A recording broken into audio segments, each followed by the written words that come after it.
Fotos. Todos nós já tiramos fotos, seja em momentos felizes e outros talvez nem tanto assim.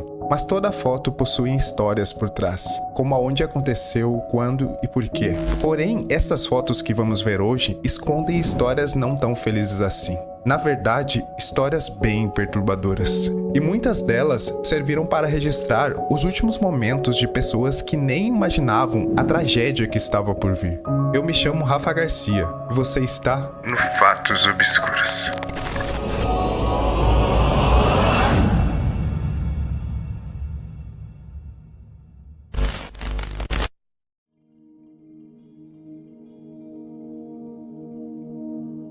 Aben Byers nasceu em 12 de abril de 1880, em Pittsburgh, Pensilvânia, nos Estados Unidos. Byers frequentou a Universidade de Yale e era membro da alta sociedade de Pittsburgh. Aben não era apenas conhecido nos círculos industriais, mas também um brilhante jogador de golfe, no qual era uma de suas paixões. Com o tempo, tornou-se um golfista de classe mundial, chegando a ganhar o torneio amador dos Estados Unidos em 1906. No entanto, seu sucesso durou apenas por alguns anos, pois em 1916 foi derrotado nesse mesmo torneio. Após a derrota, Aben decidiu interromper sua carreira no golfe e tornou-se presidente da siderúrgica de seu pai, que era incrivelmente bem-sucedida.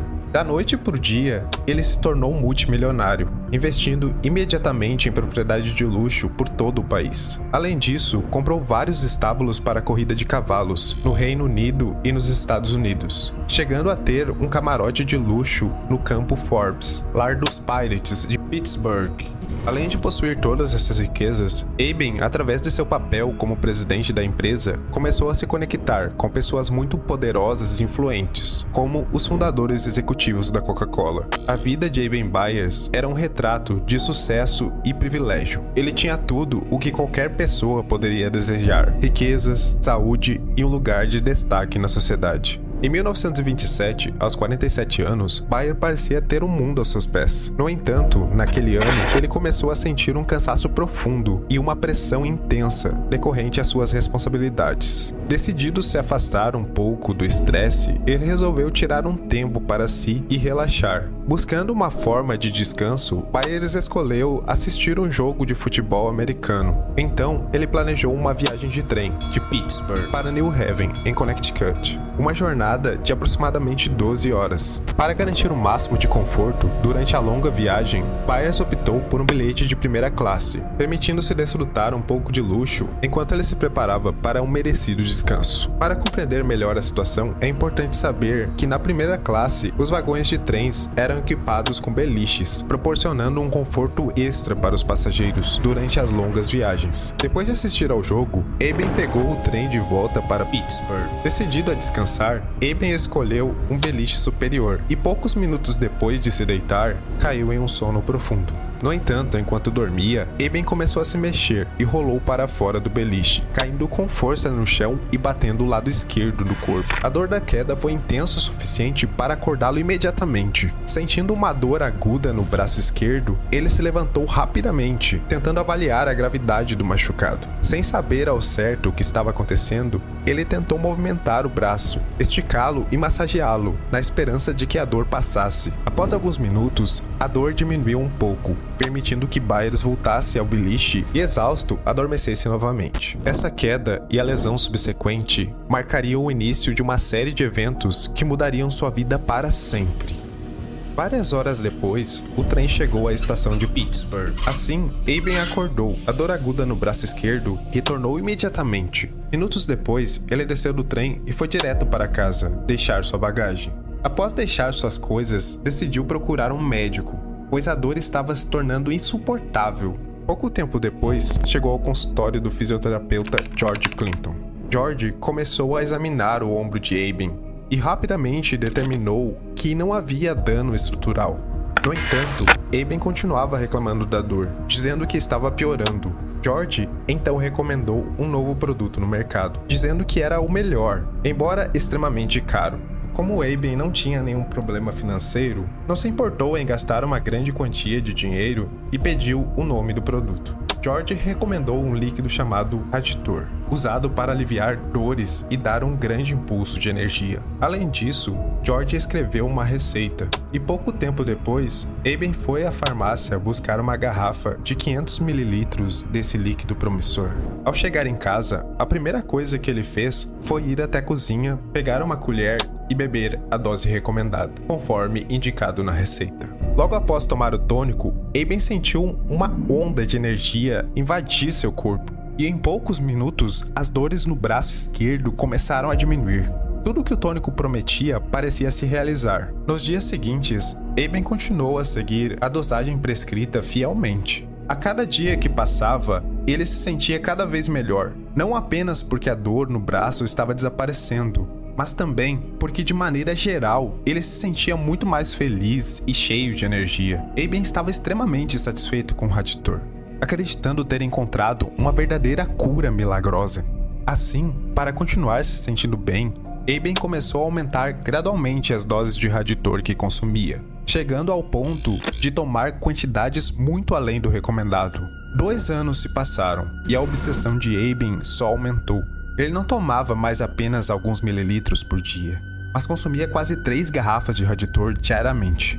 Foi então que algo começou a mudar. A vitalidade que Aben sentia começou a desaparecer. Ele perdeu peso rapidamente e começou a sofrer dores de cabeça terríveis. Além disso, Aben passou a reclamar de dores intensas na mandíbula inferior. Inicialmente, os médicos diagnosticaram inflamação dos seios paranasais, mas a situação piorou quando seus dentes começaram a cair, e lesões surgiram em todo o seu rosto. Mesmo após parar de consumir Raditor, os médicos não conseguiram reverter os danos. O corpo de Aben estava se deteriorando rapidamente, e ele enfrentava um sofrimento imenso. Os efeitos devastadores do tônico eram agora inegáveis, e o que ele acreditava ser uma cura milagrosa havia se transformado em um pesadelo sem fim. Em 1931, a parte inferior de sua mandíbula começou a se soltar, até se separar completamente do crânio. Os médicos não tiveram outra escolha a não ser removê-la cirurgicamente. Dias depois, Aben sentiu o mesmo na parte superior da mandíbula, e os médicos tiveram que removê-la completamente, deixando um grande buraco em seu rosto. Podemos imaginar o quão assustado e desesperado Aben se sentia, sem saber o que fazer para restaurar seu rosto. Em seu desespero, ele voltou a usar Raditor, acreditando que isso o ajudaria a recuperar sua mandíbula. A situação só piorou. Após consumir cerca de 1.400 garrafas de Raditor em 3 anos, o corpo de Aben começou a se desintegrar de dentro para fora. Os médicos, perplexos com a condição de Aben, tiraram radiografias e as enviaram para diversos radiologistas. Finalmente veio a confirmação: seu estado de saúde era semelhante à das garotas do rádio, jovens operárias que adoeceram por manipular tintas contendo o rádio. O Raditor, que Aben consumia em grandes quantidades, continha pequenas doses de rádio, um elemento altamente radioativo. Em termos simples, Aben estava sofrendo de envenenamento radioativo. Sua história rapidamente se tornou famosa, aparecendo em jornais e noticiários ao redor de todo o mundo. Poucos dias depois, Aben já não conseguia sair da cama. Seu crânio começou a se desintegrar, formando buracos que permitiram até mesmo ver seu cérebro. Em 31 de março de 1932, Aben faleceu.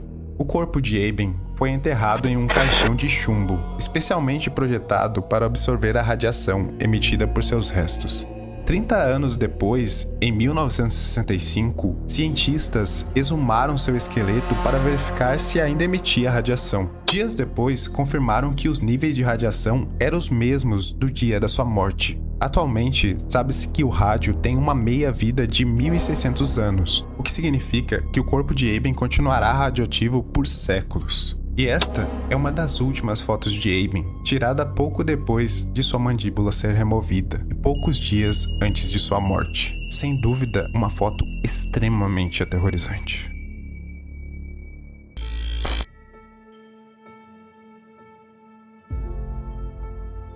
Quando você olha essa foto antiga pela primeira vez, parece que o avião está voando baixo, prestes a pousar em algum aeroporto. No entanto, se eu te dissesse que essa aeronave na verdade estava caindo, depois de sofrer uma pane durante o voo.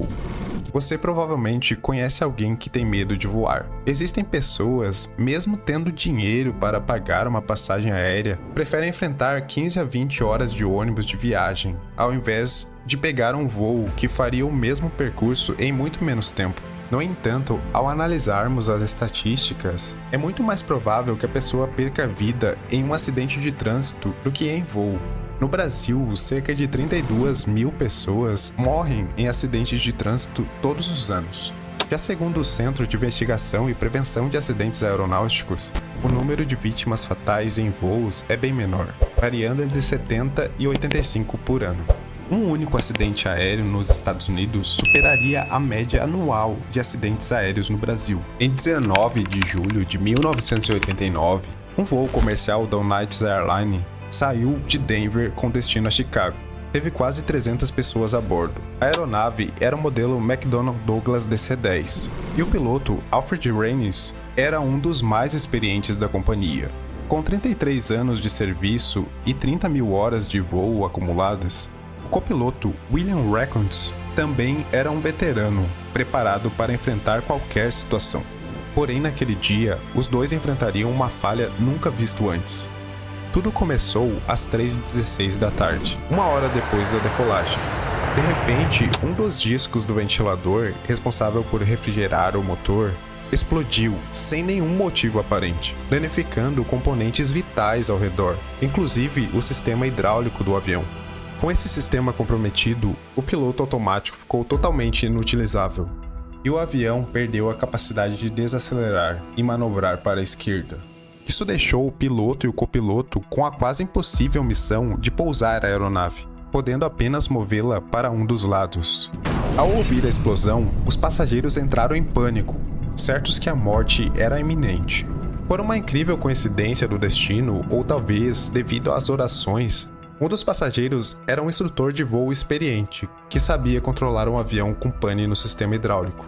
4 anos antes, um avião da Japan Airlines teve um defeito semelhante, resultando a morte de 520 pessoas. Por causa desse incidente, o instrutor Dennis Fitch passou várias horas no simulador de voo tentando pousar uma aeronave com o sistema hidráulico comprometido. No voo americano, como um passageiro, Dennis decidiu ajudar o piloto e o copiloto, pois todos a bordo poderiam morrer, inclusive ele. É importante destacar que não havia protocolo de emergência ou treinamento específico para tal falha, já que o sistema hidráulico raramente apresentava problemas. Portanto, o piloto e o copiloto não sabiam como pousar a aeronave. Com a ajuda de Dennis Fitch, os três conseguiram realizar um pouso de emergência no aeroporto de South Gateway. Infelizmente, uma parte da aeronave explodiu ao tocar o chão, resultando na morte de 111 pessoas, enquanto 185 sobreviveram.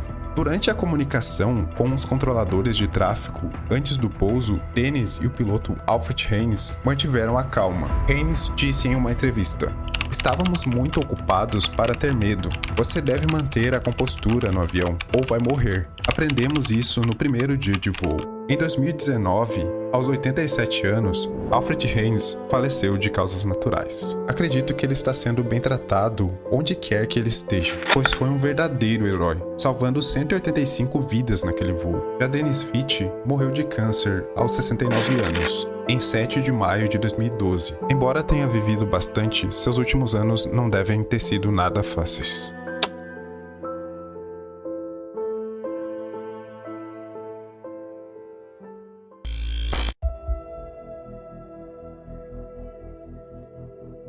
Vladimir Komarov era um cosmonauta soviético que, em 1967, estava designado para orbitar a Terra no primeiro voo tripulado da nave espacial Soyuz.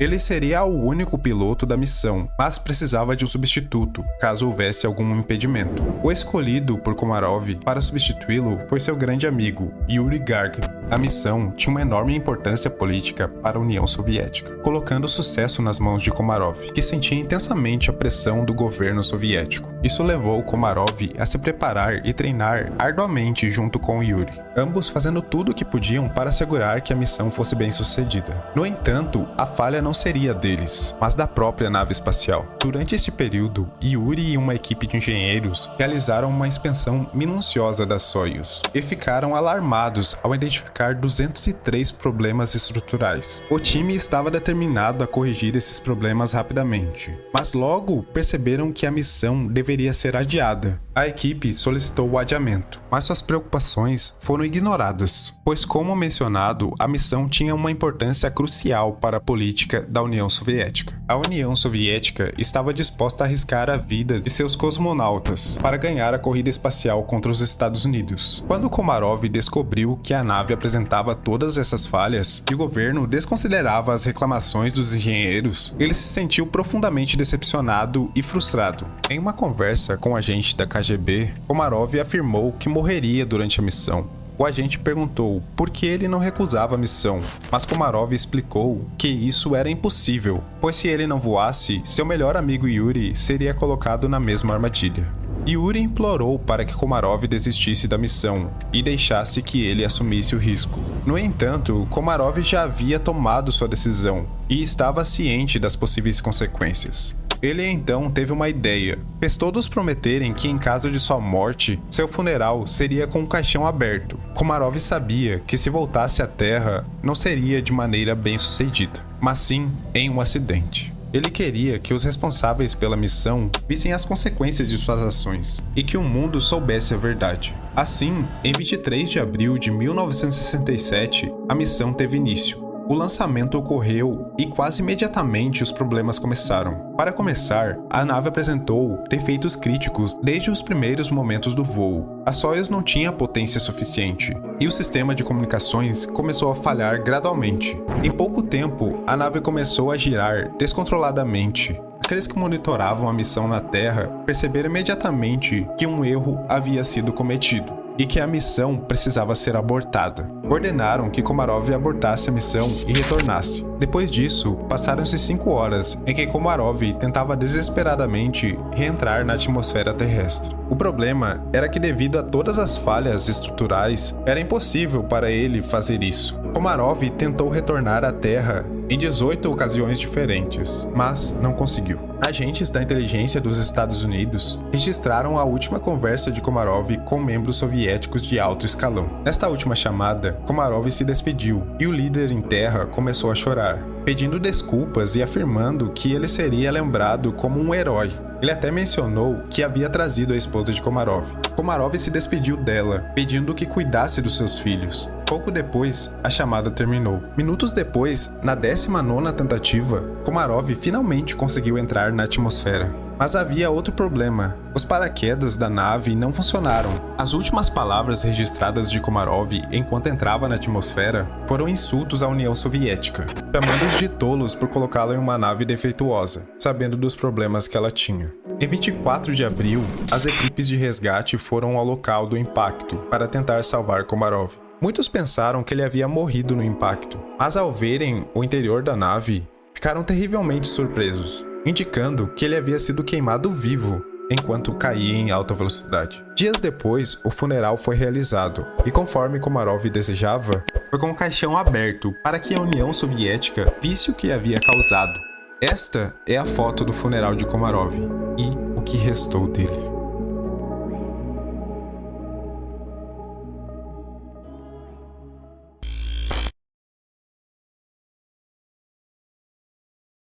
O LZ-129, conhecido como Hindenburg, era um imponente dirigível alemão, construído na década de 1930, com impressionantes 240 metros de comprimento. Durante sua operação, ele deteve o título de maior aeronave já construída, servindo como um símbolo de poder da tecnologia dos alemães na época. O Hindenburg também foi usado como propaganda do regime nazista, ostentando a bandeira do partido na traseira, como visto nas fotos históricas da época. Emily Ross, uma mulher de 47 anos que anteriormente trabalhava em uma pousada e se tornou comissária de bordo em transatlânticos após a morte de seu marido, foi uma figura marcante no Hindenburg. Conhecida por sua habilidade multilingüe e atenção aos passageiros, Emily se tornou a primeira comissária de voo da história de um Zeppelin. Sua responsabilidade incluía cuidar das crianças e mulheres a bordo. No dia 3 de maio de 1937, um Hindenburg partiu da Alemanha em direção aos Estados Unidos. 3 dias depois, em 6 de maio, a aeronave chegou ao estado de Nova Jersey. Durante a tentativa de atracação, ocorreu uma explosão repentina, quando os cabos de amarração foram lançados, iniciando um incêndio que consumiu o dirigível rapidamente. Dos 97 ocupantes a bordo, 35 perderam a vida e 62 sobreviveram. Emily estava na cabine dos passageiros, no deck B, no momento do incêndio, e como os outros tripulantes, não conseguiu escapar a tempo. Até hoje, a causa exata do incêndio que destruiu o Hindenburg permanece desconhecida, embora seja amplamente acreditado que um vazamento de hidrogênio tenha desempenhado um papel significativo no desastre. O trágico evento marcou um fim na era dos dirigíveis como uma forma popular de transporte de passageiros, com o incidente sendo um ponto de virada na história da aviação.